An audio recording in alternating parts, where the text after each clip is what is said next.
तो हेलो दोस्तों, question number 5 से आज शुरू करते हैं। क्वेश्चन नंबर 5 क्या कह रहा है ज़रा देखते हैं। D E F are respectively the mid points of side A B B C and C A of triangle A B C. ठीक है, हम लोगों ने फिगर बना रखा है। ये ट्रायंगल ए बी सी है। अब अगर ये ट्रायंगल ए बी सी है तो इसमें डी ई एफ ये जो है ना मिड पॉइंट्स है। आप लोग को पता है किसी साइड में अगर कोई मिड पॉइंट होगा तो वो उस साइड को दो इक्वल पार्ट्स में क्या करेगा, वो बांट देगा। ठीक है, तो डी ई एफ जो है वो मिड पॉइंट्स है। We have to find the ratio of the area of triangle D E F and A B C. हमें इस दो ट्रायंगल के रेशियो को फाइंड करना है, वो भी उनके एरिया को। ठीक है, तो मतलब ये है कि हमें फाइंड क्या करना है, हमें फाइंड आउट करना है area triangle D E F upon area triangle A B C. ये क्या होगा? ठीक है, कोई दिक्कत नहीं है। अच्छा, मैं कुछ आप लोगों को बताना चाहता हूँ। कभी भी जैसे कि मैं यहाँ पे बता देता हूँ। मान के चलिए हमारे पास अगर कोई ट्रायंगल है ना, अगर हमारे पास कोई रैंडमली कोई ट्रायंगल है। ठीक है, मैंने एक कोई ट्रायंगल ले लिया। ठीक है, अगर मैं इसको बोलता हूँ इस साइड का मिड पॉइंट और इसको बोलता हूँ इस साइड का मिड पॉइंट, जब मैं दोनों को मिलाऊंगा ना तो ये जो लाइन होगा ना ये थर्ड साइड के पैरेलल होगा। ठीक है, ये थर्ड साइड के क्या होगा, पैरेलल होगा। इसी चीज़ का हम लोगों को यूज़ करना है और इसी चीज़ से हम लोग निकाल सकते हैं। ठीक है जी, तो हम लोग क्या लिख सकते हैं यहाँ पे, सबसे पहले कि हम लोग पहले दो ट्रायंगल चूज़ कर लेते हैं। पहले दो ट्रायंगल कौन कौन सा ट्रायंगल चूज़ कर लेते हैं हम लोग? एक ट्रायंगल ए बी सी की पहले बात कर लेते हैं। तो सबसे पहले क्या करते हैं, इन ट्रायंगल ए बी सी जिसमें कि डी एंड ई जो है वो आपका क्या है, मिड पॉइंट्स है।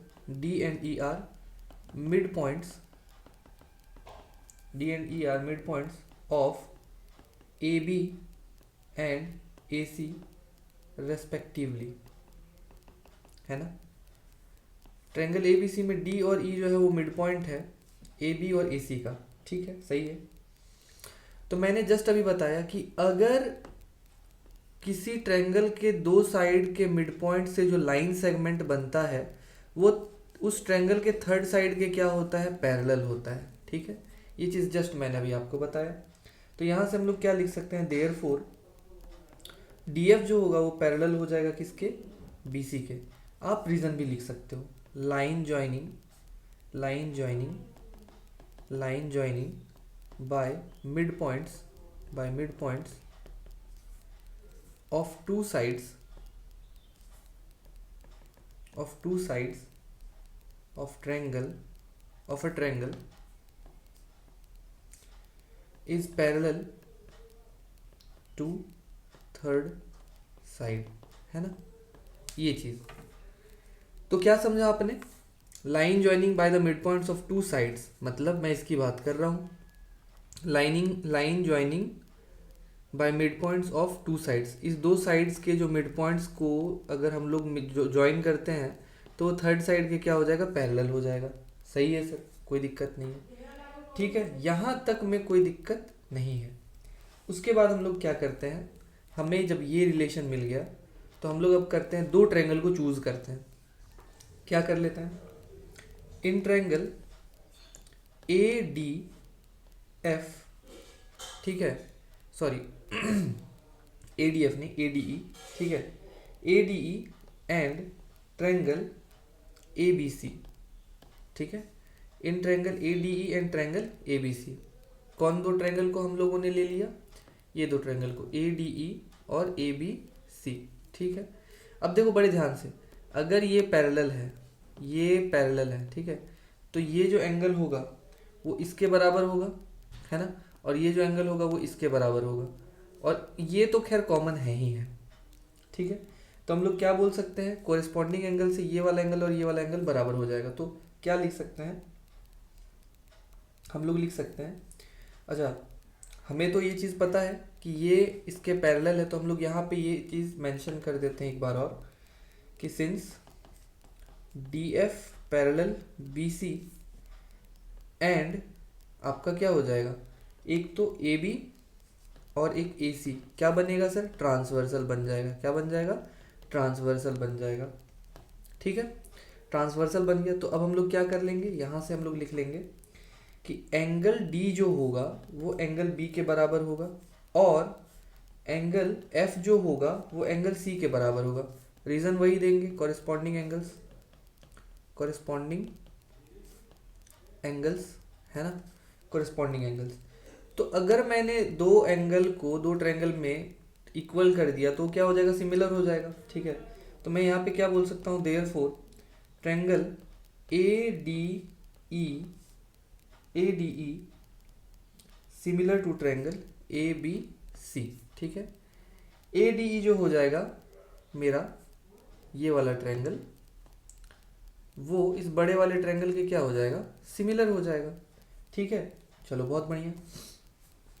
अब हम लोगों ने जस्ट इसके कुछ पहले वीडियोस में देख रखा है कि अगर ट्रायंगल सिमिलर होता है तो उस ट्रायंगल के एरिया का जो रेशियो होता है वो उस दो ट्रायंगल के कॉरेस्पॉन्डिंग साइड के रेशियो के स्क्वायर के बराबर होता है। ये मैंने बार बार बोला है।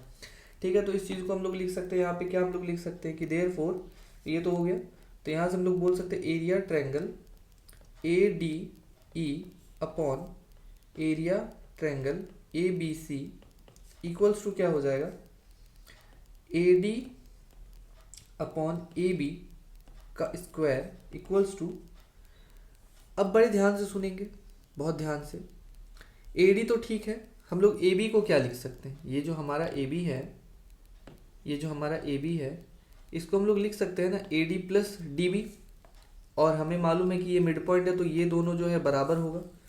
ठीक है, तो हम लोग यहाँ पे ए डी को तो एज इट इज छोड़ देते हैं, पर ए बी को क्या लिख सकते हैं, A D plus D B का स्क्वायर। अच्छा, हमें मालूम है कि ये दोनों बराबर है तो हम लोग इसको लिख सकते हैं A D plus A D का स्क्वायर। यहाँ से क्या हो जाएगा, A D upon two A D का स्क्वायर, ये कट गया तो ये हो गया 1/2 का स्क्वायर, जो कि क्या आ जाएगा 1/4, है ना। यहाँ तक में मुझे नहीं लगता है किसी को कोई डाउट हुआ होगा। तो हम लोगों ने क्या देखा कि therefore area triangle A D E upon area triangle A B C equals to क्या आ गया, 1/4। ठीक है, ये मेरा क्या आ गया, 1/4 आ गया। सिमिलरली जैसे हम लोगों ने इस ट्रायंगल के साथ रेशियो निकाला, उसी तरीके से आप लोग इस ट्रायंगल का और इस ट्रायंगल का रेशियो निकाल लोगे, फिर इस ट्रायंगल का और इस पूरे ट्रायंगल का रेशियो निकाल लोगे, जो कि 1/4 ही आएगा। ठीक है, तो मैं यहाँ पे सिमिलरली करके कह देता हूँ, है ना, हम लोग यहाँ सिमिलरली करके कह देते हैं। सिमिलरली क्या हो जाएगा, area triangle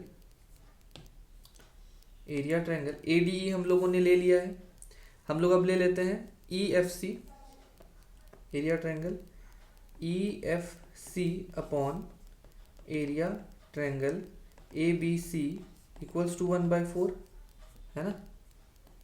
and area triangle क्या हो जाएगा हमारे पास, B D F, area triangle B D F by area triangle A B C equals to क्या हो जाएगा, 1/4। यहाँ तक में मुझे नहीं लगता है कि आप लोगों को कोई डाउट हुआ होगा। अरे यही सेम चीज़ करना है आप लोगों को। अभी जस्ट मैंने बताया, क्या बताया कि अगर किसी ट्रायंगल के दो साइड का अगर मैं क्या लेता हूँ, मैं अगर उन लोग दो साइड के मिड पॉइंट को जोड़ता हूँ तो जो लाइन सेगमेंट बनेगा वो थर्ड साइड की क्या होगा, पैरेलल हो जाएगा। यही तो करना है। ठीक है, कोई दिक्कत नहीं है। तो यहाँ से ये चीज़ हमें समझ में आ गया कि ये भी 1/4, ये भी 1/4। तो अब अगर मैं area triangle A B C लिखता हूँ तो ये क्या हो जाएगा, देखो बड़े ध्यान से देखेंगे। Area triangle A B C को हम लोग कैसे लिख सकते हैं, ये जो है मेरा area triangle A B C, तो हम लोग लिख सकते हैं area of this triangle plus area of this triangle plus area of this triangle plus area of this triangle, मतलब this plus this plus this plus this. ठीक है, कह सकते हैं। तो चलिए कर देते हैं, क्या हो जाएगा, एरिया ट्रायंगल, एरिया ट्रायंगल क्या हो जाएगा, A D E plus area triangle D B F plus area triangle D E F plus area triangle E F C plus area triangle E F C. यहाँ तक में मुझे नहीं लगता कोई दिक्कत है। अच्छा मेरी बात को सुनो, ये अपने आप में कंप्लीट वन है, this is the part complete one part. मान के चलो ये जो है, अगर जैसे कि हम लोगों ने क्या बोला मान के चलो ये जो रिजल्ट हम लोगों ने निकाला, तो ये क्या है, इस ट्रायंगल के 4 पार्ट का 1 पार्ट। ठीक है, ये चीज़ ठीक है। तो अगर मैं इसी ट्रायंगल को कंप्लीटली 1 मानता हूँ, ठीक है, तो ये क्या हो जाएगा, ये पार्ट क्या हो जाएगा, मतलब इन शॉर्ट समझ लो मैं क्या बोलना चाह रहा हूँ।